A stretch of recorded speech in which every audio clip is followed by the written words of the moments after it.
and drift away.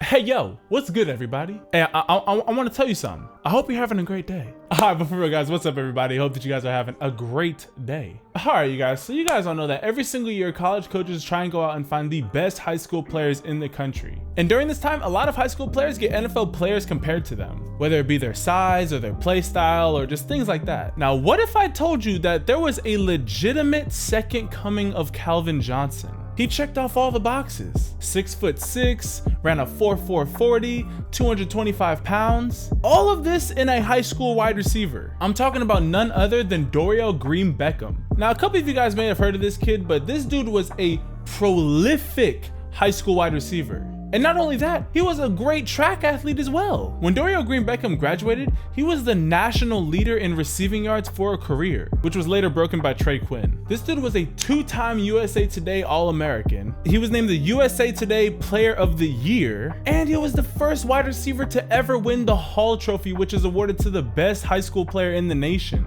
Oh, and on top of that, he was the Missouri Gatorade Player of the Year in track. This dude could do it all. So why aren't we hearing from him now? But before I get into the things that led to his ultimate downfall, I want to show you guys just how dominant of a wide receiver he was in high school. So let's get right into this video. 3, 2, 1.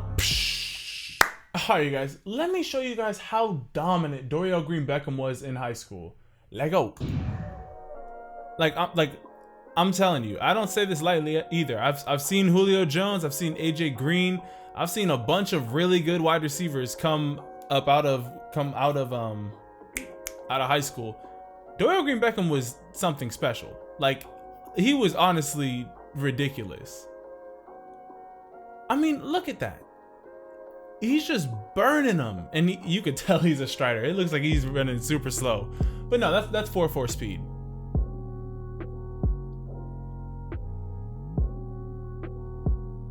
Breaking away. I mean, this dude had 2,200 receiving yards his senior year.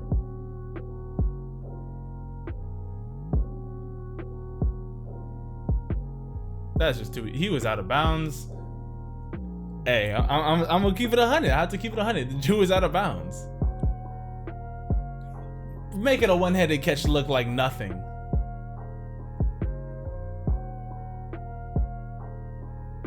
I mean, honestly, when's the last time you've seen a wide receiver as the #1 recruit in the country? Not like just, obviously every single year there's a #1 wide receiver, but the #1 recruit. I mean, you can just see how much bigger he is compared to everyone else. Look at where he catches this and look at how many tackles he broke.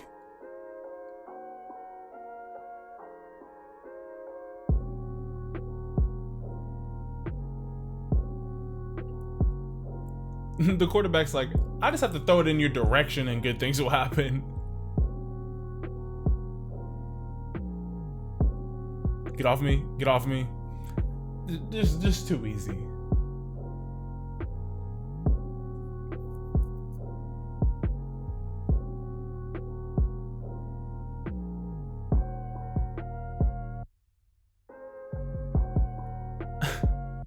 There's 3 guys over there, and he's behind all 3 of them. Skirt, skirt. And we're going down the sideline. Like this dude should not be this fast. I mean, 4.4 at 6'6". That's just unstoppable.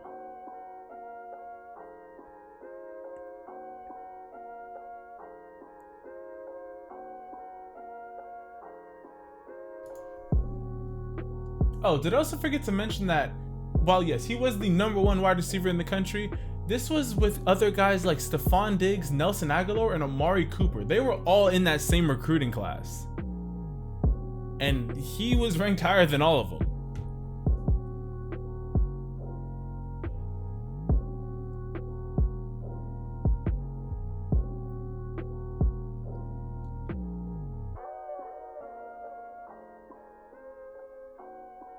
And he's gone.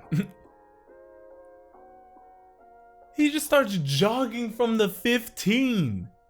Like that's when you know you're fast, when you can just start jogging and you're like, even if someone does catch me, I'm just still gonna outrun them.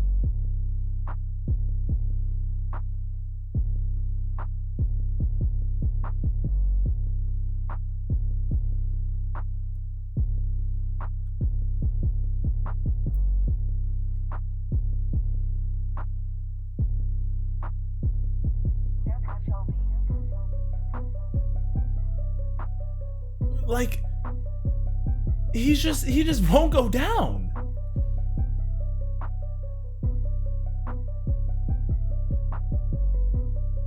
Just burning all of them. Just, like, all of them had the right angle, and then he just burned all of them.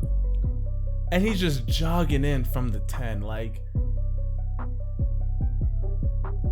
honestly, it looks like this dude is not even trying, and he's still just exposing everyone on the field.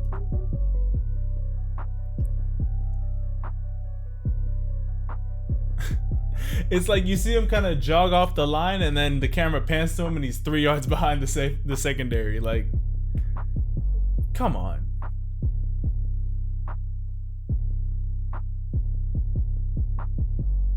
It's just too easy.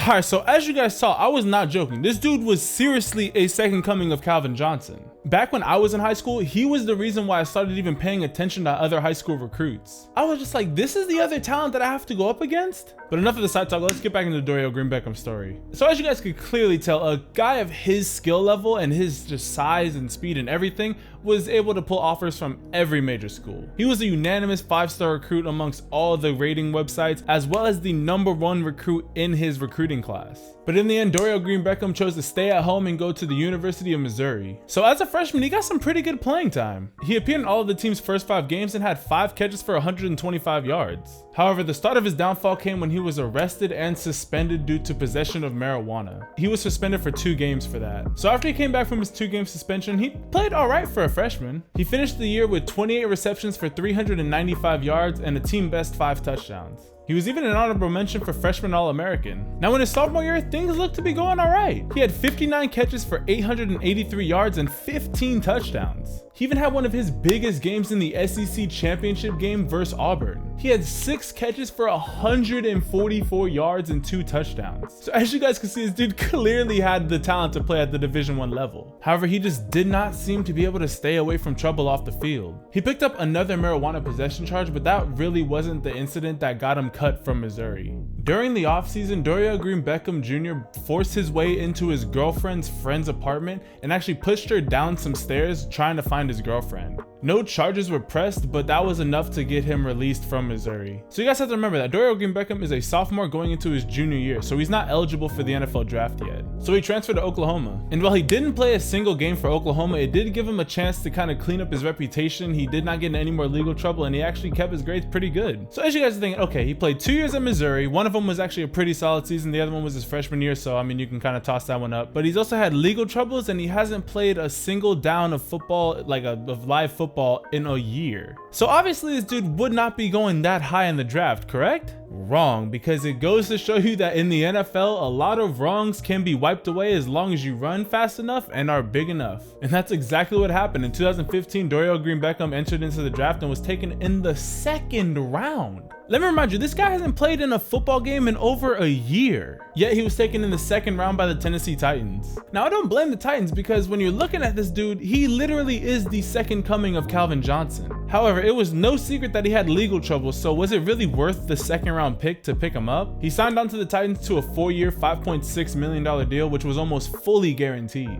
And he seemed to be doing well for himself. He played in all 16 games, had 549 receiving yards and 4 touchdowns. However, in 2016, Dorial Green-Beckham Jr. was traded to the Philadelphia Eagles for offensive lineman Dennis Kelly. In 2016, Dorial Green-Beckham played in 15 of the Eagles games, recording 392 receiving yards and 2 touchdowns. However, in 2017, he was waived by the Eagles and he is currently a free agent. Now, I'm not trying to add salt into the wound, but I know that he is probably feeling sick because the Eagles are about to go play in the Super Bowl. Now it's sad, but Dorial Green-Beckham was never really able to stay clean off the field. Even as recently as December of 2017, he was arrested for a DWI in his hometown of Springfield, Missouri. To me, it's always sad when you see talent wasted just because you can't stay clean off the field. Now I can understand one thing of you being injured on the field and that affecting your career, but when you're healthy and perfectly able to play the game at the highest level, but you just can't stay away from either marijuana or keeping your hands off of your wife, like that's the things that really get to me. No, he did not have a domestic abuse charge, I'm just saying things like that.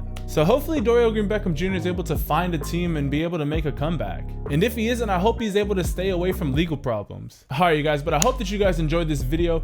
If you did, be sure to leave this video a like. Yo, can we get this video like 400 likes? Because that lets me know that you guys are enjoying these videos. Also, don't forget to comment down below any other players that you guys want me to see, or if there's any other stories like this that you guys want me to cover, be sure to leave the story down below as well. And also, don't forget to hit that subscribe button and turn your notifications so you guys can stay on top of all the videos that I am coming out with. Yeah. All right, but with that all being said, hope that you guys all have a great rest of your day, and I will catch you guys in the next video. That was such a weak snap. Cha.